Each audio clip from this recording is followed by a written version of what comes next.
இயக்குனரும் நடிகருமான டி ராஜேந்தருக்கு இலக்கியம் அப்படின்ற ஒரு மகளும் சிலம்பரசன் குரலரசன் அப்படின்ற 2 மகன்களும் இருக்காங்க.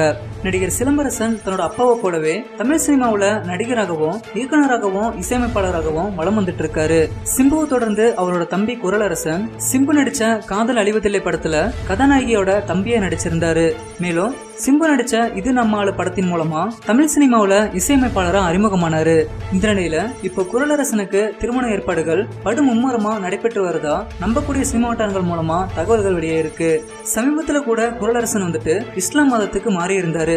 அதுக்கான உண்மை காரணம் இஸ்லாம் மதத்தை சேர்ந்த ஒரு பெண்ணை காதலிச்சிட்டு வராரு அப்படின்னும் அந்த பெண்ணை தான் குரலரசன் மேரேஜ் பண்ணிக்க போறாரு அப்படின்னும் அதுக்காக தான் இஸ்லாம் மதத்துக்கு மாறி இருக்காரு அப்படின்னும் பல பேச்சுகள் அடிபட்டுச்சு.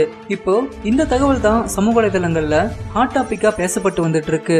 மேலும் குரலரசன் மேரேஜ் பண்ணிக்க போற அந்த பெண் யார் அப்படின்ற தகவல் டிஆர் வீட்டுல இருந்து அதிகாரப்பூர்வமா சீக்கிரமா வெளியாகும்னு எதிர்பார்க்கப்படுது. மேலும் குரலரசனோட மேரேஜ் ஃபங்க்ஷன்ல ஒட்டுமொத்த தமிழ் சினிமா உலகமே கலந்துக்க போகுது அப்படின்றதுல எந்த ஒரு சந்தேகமும் இல்ல. சரி, ஓகே ஃப்ரெண்ட்ஸ், மதம் மாறி மேரேஜ் பண்ணிக்க இருக்கும் குரலரசனை பத்தி நீங்க என்ன நினைக்கிறீங்க அப்படின்றத கீழே இருக்க கமெண்ட் பாக்ஸ்ல கமெண்ட் பண்ணுங்க. இந்த வீடியோ உங்களுக்கு பிடிச்சிருந்தா லைக் பண்ணுங்க, உங்க நண்பர்களுக்கும் ஷேர் பண்ணுங்க. மேலும் இது போன்ற வீடியோக்களுக்கு பூத கண்ணாடி சேனலை சப்ஸ்கிரைப் பண்ணுங்க.